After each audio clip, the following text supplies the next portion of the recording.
दोस्तों, आज इस वीडियो में मैं आप लोगों को सेकेंड सेमेस्टर का आप लोगों का एक ब्रांच सब्जेक्ट है MOSH, जिसे दोस्तों शॉर्टकट में हम लोग मास पढ़ते हैं।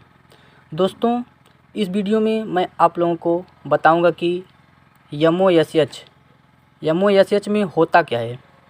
दोस्तों, चलिए देखते हैं कि MOSH में होता क्या है। तो दोस्तों, सबसे पहले हम ये जानेंगे कि MOSH का फुल फॉर्म क्या होता है। हम तो शॉर्टकट में बोल देते हैं MOSH या मास, लेकिन दोस्तों हमको सबसे ज़रूरी है कि इसका फुल फॉर्म क्या है। तो दोस्तों, MOSH का फुल फॉर्म होता है mechanical operation and solid handling. Mechanical operation and solid handling. दोस्तों, MOSH का full form mechanical operation and solid handling. तो दोस्तों, यह इसका फुल फॉर्म होता है। दोस्तों, इसके अंदर क्या क्या होता है। तो दोस्तों, मैकेनिकल ऑपरेशन हम दोस्तों जानते हैं कि किसी भी केमिकल इंडस्ट्री में लगभग 75% मैकेनिकल ऑपरेशन होता है, क्योंकि दोस्तों हमको कोई भी रॉ मटेरियल यूज करना हो तो यदि सॉलिड है तो बड़ा फॉर्म में होता है, लार्ज साइज में होता है। दोस्तों, उसको हम छोटे छोटे साइज में टुकड़े करके उसको करके तब हम दोस्तों उसको आप प्रोसेस करते हैं, क्योंकि दोस्तों किसी भी प्रोसेस को करने के लिए हमको छोटे साइज की आवश्यकता, रॉ मटेरियल की आवश्यकता होती है। तो दोस्तों, उसको जिस प्रोसेस द्वारा उसको छोटा किया जाता है वो दोस्तों उसका मैकेनिकल ऑपरेशन होता है। तो दोस्तों, चलिए देखते हैं कि MOSH की फर्स्ट यूनिट की हम बात करते हैं कि फर्स्ट यूनिट में होता क्या क्या है। तो दोस्तों, फर्स्ट यूनिट MOSH की फर्स्ट यूनिट में तो सबसे पहले दोस्तों होता है इसमें यूनिट ऑपरेशन और यूनिट प्रोसेस। दोस्तों, हमको यूनिट ऑपरेशन और यूनिट प्रोसेस, ये दोस्तों दो वर्ड हैं। यूनिट ऑपरेशन क्या होता है और यूनिट प्रोसेस क्या होता है। तो दोस्तों, हम चलिए देखते हैं कि यूनिट ऑपरेशन होता क्या है। दोस्तों, यूनिट ऑपरेशन होता है, यूनिट ऑपरेशन क्या होता है, इसमें केवल किसी भी मटेरियल की भौतिक चेंजेज होता है। मतलब किसी भी मटेरियल का इसमें केवल फिजिकल चेंज होता है। इसमें दोस्तों केमिकल चेंज नहीं होता है यूनिट ऑपरेशन में। इसमें ओनली फिजिकल चेंज होता है किसी भी मटेरियल की। तो दोस्तों, जैसे इसका एग्जांपल देखते हैं, जैसे डिस्टिलेशन हो गया, एड्सॉर्प्शन हो गया, एक्सट्रैक्शन हो गया, फिजिकल एब्जॉर्प्शन हो गया, ETC। और भी कई ऐसे आते हैं यूनिट ऑपरेशन जिसमें केवल फिजिकल चेंज होता है, न कि केमिकल चेंजेज। Unit process. दोस्तों, यूनिट प्रोसेस क्या होता है, चलिए देखते हैं कि यूनिट प्रोसेस होता क्या है। इसमें किसी भी मटेरियल का केमिकल चेंजेज के साथ साथ फिजिकल चेंजिंग भी होता है। दोस्तों, यूनिट ऑपरेशन में था केवल भौतिक चेंजेज होता था, फिजिकल चेंजेज होता था, लेकिन दोस्तों इसमें क्या है, इसमें अधिकतर केमिकल चेंजेज होता है, लेकिन केमिकल चेंजेज के साथ साथ फिजिकल चेंजिंग भी होता है। जैसे इसका एग्जांपल है यूनिट प्रोसेस का chemical absorption, oxidation, हाइड्राइजेशन, ETC।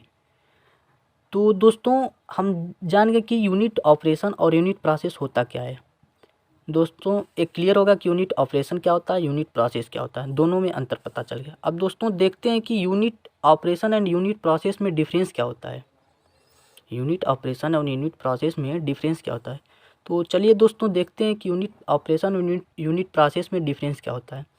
Unit operation में पहला है, इसमें फिजिकल चेंजिंग होता है यूनिट ऑपरेशन में, और यूनिट प्रोसेस में इसमें केमिकल चेंजिंग होता है। और दूसरा है नो केमिकल रिएक्शन। दोस्तों, यूनिट ऑपरेशन में कोई भी केमिकल रिएक्शन नहीं होता है, यूनिट ऑपरेशन में कोई भी केमिकल रिएक्शन नहीं होता। और यूनिट प्रोसेस में केमिकल रिएक्शन, इसमें दोस्तों यूनिट प्रोसेस में केमिकल रिएक्शन होता है।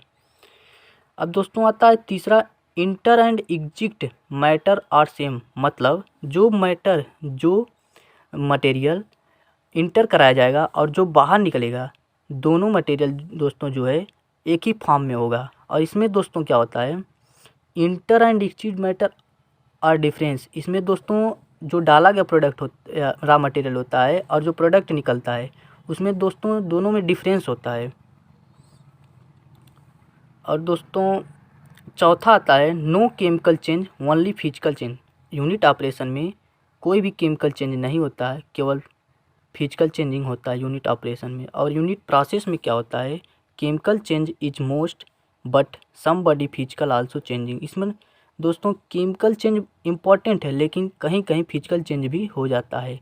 इसका दोस्तों एग्जाम्पल है filtration, mixing, size separation, crushing, drawing, etc. अब दोस्तों इसका क्या है, ऑक्सीडेशन, नाइट्राइजेशन और न्यूट्रलाइजेशन, ईटीसी। अब दोस्तों अगली हेडिंग आती है स्क्रीनिंग। तो दोस्तों हम देखते हैं कि स्क्रीनिंग होता क्या है।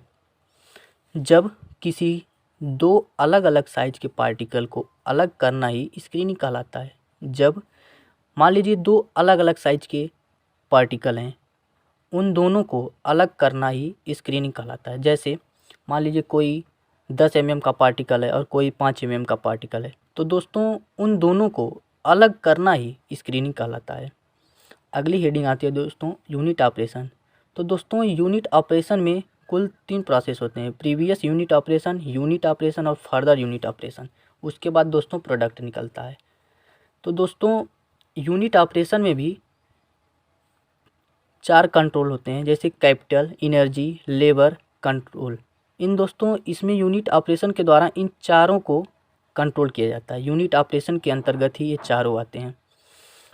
अब दोस्तों चलिए देखते हैं कि क्या क्या होता है। किसी भी केमिकल प्रोसेस इंडस्ट्री में रॉ मटेरियल में होने वाले फिजिकल चेंज जैसे रंग, रूप, आकार को यूनिट ऑपरेशन कहते हैं। एक बार फिर से, किसी भी केमिकल प्रोसेस इंडस्ट्री में रॉ मटेरियल में होने वाले फिजिकल चेंज जैसे रंग, रूप, आकार को यूनिट ऑपरेशन कहते हैं। अगली पॉइंट है दोस्तों, यूनिट ऑपरेशन को केमिकल प्रोसेस इंडस्ट्री में बहुत ही महत्वपूर्ण योगदान होता है। यूनिट ऑपरेशन का दोस्तों जो है केमिकल प्रोसेस इंडस्ट्री में बहुत ही महत्वपूर्ण योगदान होता है। दूसरे शब्दों में हम यह कह सकते हैं कि यूनिट ऑपरेशन के बिना केमिकल प्रोसेस इंडस्ट्री का कोई अस्तित्व नहीं है। दोस्तों कोई भी प्रोडक्ट बनाने के लिए दोस्तों यूनिट ऑपरेशन का होना बहुत ही ज़रूरी है। यदि दोस्तों यूनिट ऑपरेशन न हो तो कोई भी ऐसा प्रोडक्ट नहीं तैयार किया जा सकता है बिना यूनिट ऑपरेशन के द्वारा। अब दोस्तों देखते हैं कि अगली पॉइंट क्या है। यूनिट ऑपरेशन के अंतर्गत केमिकल प्रोसेस इंडस्ट्री में रॉ मटेरियल की सामान्यतः कटिंग, ग्राइंडिंग, क्रशिंग, स्क्रीनिंग आदि के द्वारा रॉ मटेरियल का आकार व आकृति, साइज मतलब अलग किया जाता है। ये सब निर्धारित किया जाता है। दोस्तों यूनिट ऑपरेशन के अंतर्गत ही किसी भी रॉ मटेरियल के बड़े साइज को छोटे साइज में तोड़ना या किसी भी सॉलिड फॉर्म को पाउडर फॉर्म में लाना, किसी भी दो सॉलिड अलग अलग साइज के सॉलिड फॉर्म को अलग करना, ये सब दोस्तों यूनिट ऑपरेशन के अंतर्गत ही आते हैं। तो दोस्तों इसलिए ज़रूरी है कि यूनिट ऑपरेशन, किसी भी केमिकल इंडस्ट्री में यूनिट ऑपरेशन का बहुत बड़ा रोल है।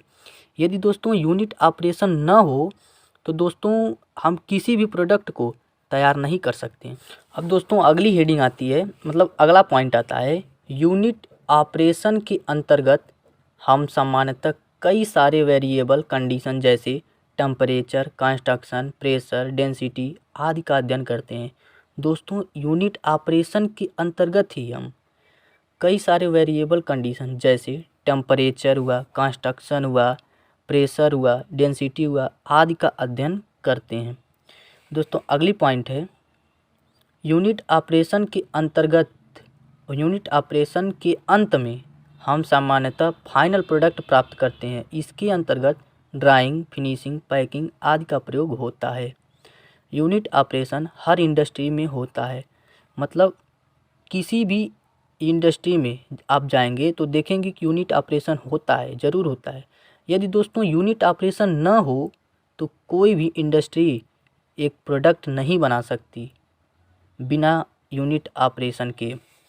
अब दोस्तों अगली हेडिंग है केमिकल प्रोसेस इंडस्ट्री में यूनिट ऑपरेशन निम्न प्रकार के होते हैं। जैसे पहला है फ्लूइड फ्लो प्रोसेस। अब दोस्तों फ्लूइड फ्लो प्रोसेस में क्या आता है, फिल्ट्रेशन हुआ, सॉलिड फ्लूइडाइजेशन हुआ, ये सब दोस्तों फ्लूइड फ्लो प्रोसेस में आते हैं। अब हीट ट्रांसफ़र प्रोसेस क्या होता है, इसमें दोस्तों इवेपोरेशन हुआ एंड हीट एक्सचेंजिंग हुआ। मास ट्रांसफ़र प्रोसेस में डिस्टिलेशन हुआ और भी आगे ईटीसी हुआ। Thermodynamic process, refrigeration etc. Mechanical process जैसे सॉलिड ट्रांसपोरेशन, क्रशिंग ईटीसी है दोस्तों, ये सब मैकेनिकल प्रोसेस हैं। तो दोस्तों ये निम्न प्रकार के होते हैं unit operation chemical process industry में, जैसे fluid flow process, heat transfer process, मास transfer process, thermodynamic process, mechanical process. अब दोस्तों अगली हेडिंग है यूनिट ऑपरेशन को सामान्यतः 3 तरह से बांटा गया है। पहला कॉम्बिनेशन, जैसे मिक्सिंग करना है, कॉम्बिनेशन कहलाता है। सेपरेशन, जैसे डिस्टिलेशन, रिएक्शन, केमिकल रिएक्शन। यह दोस्तों आपका फर्स्ट यूनिट दोस्तों समाप्त हो गया। अब यह दोस्तों आपसे यह कहना चाहूँगा कि दोस्तों इस वीडियो से आप दोस्तों नोट ज़रूर बनाइए, क्योंकि दोस्तों आप नोट बनाएंगे, यह दोस्तों आपका ब्रांच सब्जेक्ट है, यह दोस्तों आगे भी काम देगा। आप इंटरव्यू में जाएंगे तब भी इसका यूज होगा। आप किसी भी मान लीजिए कोई भी कंपटीशन की तैयारी कर रहे हैं, केमिकल इंजीनियरिंग या केमिकल ट्रेड से संबंधित, जैसे IOCL हुआ और भी अन्य तैयारियां हैं दोस्तों, इसमें भी ब्रांच सब्जेक्ट से ही पूछा जाता है। तो इसलिए दोस्तों जो दोस्तों आपका ब्रांच सब्जेक्ट है उसका नोट तो ज़रूर बनाइए। तो दोस्तों ये आप लोगों का फर्स्ट यूनिट समाप्त हो गया। यदि दोस्तों आप लोगों को ये वीडियो अच्छी लगी हो तो हमारे चैनल को सब्सक्राइब करें, शेयर करें, लाइक करें